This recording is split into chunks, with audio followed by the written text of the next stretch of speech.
자, 이번에는 재계 소식 한번 준비해봤습니다. 영업이익도 주가도 대기록을 세우고 있는 바로 삼성전자 이야기입니다. 연일 이어지는 기록적인 성적에도요, 이재용 회장이 오히려 냉철한 경고를 내놨습니다. 자, 자만할 때가 아니다. 자만하지 말라. 이거 누구한테 한 얘기죠? 삼성 전 계열사 부사장 이한 임원들 2,000명을 모아놓고 세미나를 했는데 네. 거기서 이재용 회장이 지금 호조라고 자만하지 말라. 이거 우리가 잘해서도 있지만 그것보다는 시황 때문일 수도 있다. 끝까지 경계 늦추지 마라. 이런 메시지를 낸 겁니다. 이게 9년 만에 부활한 전 계열사 임원 대상 교육 자리라고 하는데 이 세미나에 참석한 네. 이재용 회장이 지금이 경쟁력을 회복할 수 있는 마지막 기회니까 끝까지 긴장을 풀지 말라고 한 거예요. 그리고 특히 지금 가시적으로 보이는 성과, 뭐 지금 삼성전자 16만 원 간다 뭐 난리가 났잖아요. 이 숫자가 나아졌다고 자만할 때가 아니라는 거죠. 최근에 실적이 좋아진 게 우리가 잘해서가 아니라 시황 때문이다. 요즘에 전체적으로 지금 다 지수, 코스피 지수 올라가고 호조를 이루다 보니까 이렇게 덩달아 올라가는 효과가 있다는 거죠. 굉장히 냉정한 분석을 통한 메시지라는 생각이 드는데 특히 인공지능 AI 부분을 꼭 집어서 얘기를 했습니다. 미국은 날아다니는 수준이지만 우리는 아직 기어다니는 수준밖에 안 된다. 특히 우리나라가 독자적으로 보유한 원천 기술이 없고 남들이 만든 AI를 가져다가 쓰는 상황인데 이것조차 제대로 쓰지 못하는 수준이다라는 취지의 위기 경영을 내세워서 이 재계에 관심이 쏠리고 있습니다. 올해 세미나에 참석한 임원들한테는 위기를 넘어 제도약으로, 그러니까 아직까지 도약이 아니라는 거죠. 이 문구가 새겨진 크리스털팩까지 전달되면서 이 위기의식을 고취시켰다고 합니다. 이게 사실 뭐 삼성 입장에서야 연일 새해 역사를 쓰고 있지만 그래도 이게 자만할 때가 아니다 이렇게 선을 그은 겁니다. 이게요 아마 마치 그 30여 년 전에 삼성 대격변을 불러일으켰던 이 선언을 또 연상케도 합니다.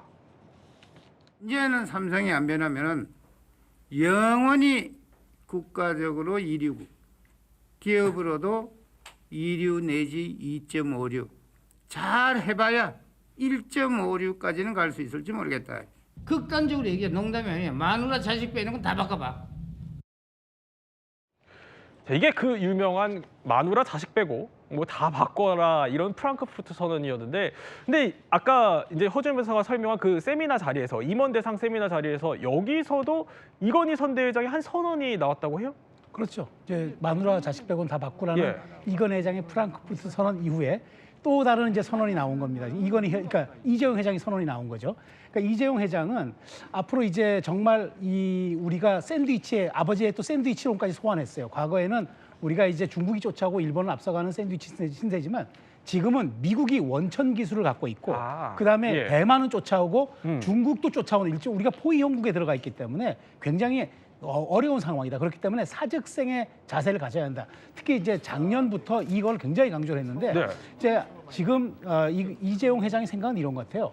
잘 나갈 때 혁신하자. 그러니까 원래 혁신이라는 거는 어려울 때 하게 되면은 배가 흔들릴 수 있지만 잘 나갈 때 오히려 더 긴장하고 해줘야 한다. 그러니까 작년에는 그 10년사를 통해서 정말 이순신 장군의 사직생까지 인용할 정도였는데 올해는 아까 말씀하신 것처럼 시황도 좋거든요. 주가도 굉장히 올라가 있고 그럼에도 불구하고 위기의식을 강조하는 거는 실제로 지금 우리가 처한 현실이 여기에 머무를 경우에는 혁신하지 않을 경우에는 정말 우리가 더 어려워질 수 있다. 그러니까 잘 나갈 때 혁신하자. 그 얘기를 끊임없이 강조하는데 원래 삼성은 회장의 신년사를 원래 잘 공개하지 않는 것으로 유명했는데 작년, 올해 계속 이렇게 공격적으로 나오는 걸 보면 그만큼 위기의식을 강조하고 삼성 내부의 어떤 그 문화도 조금 더 파격적으로 우리가 좀 바꿔보자. 이런 아마 이재용 회장의 메시지가 계속 담긴 의도 같습니다. 그러니까 이제 아버지의 샌드위치론까지 소환을 하면서 뭐 위기론을 다시 한번 부각을 하고 삼성의 정신을 어떻게 보면 이재용 회장이 강조를 한 건데요. 그 배경에는 자신이 역할을 다할 때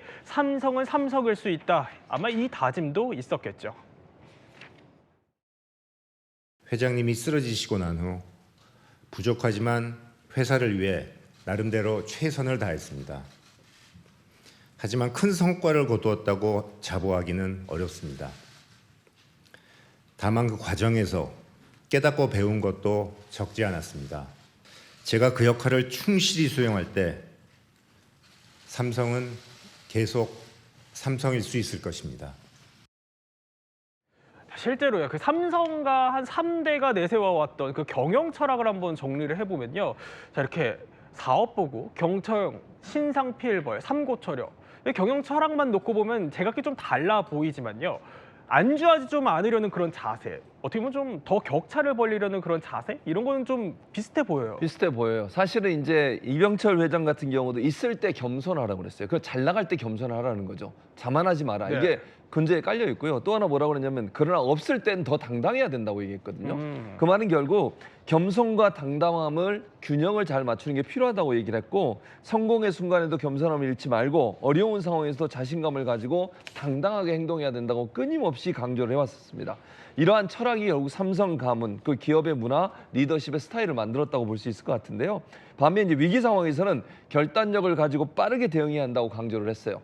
그래서 물러서지 말고 포기하지 말고 도전하라는 얘기를 했고, 그리고 이건희 회장 같은 경우는 약간 비슷한데 다른 게 뭐냐면 뭘 강조했냐면요. 방심을 강조했어요. 방심하면 안 된다는 걸 끊임없이 강조를 했는데 네. 앞으로 큰 대적이 무엇인가라고 스스로 자문하면서 그건 바로 방심이라고 얘기했고요. 너무 똑같은 일, 똑같은 토론만 하면 긴장이 풀리고 방심하다가 크게 다치게 된다.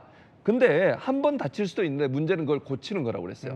방심하지 말고 네. 만약에 문제가 생기면 즉각적으로 수정해서 궤도를 바꾸는 게 필요하다고 강조를 해왔습니다. 그렇군요. 이렇게 또 삼성과 재계 소식까지 저희 한번 짚어봤고요.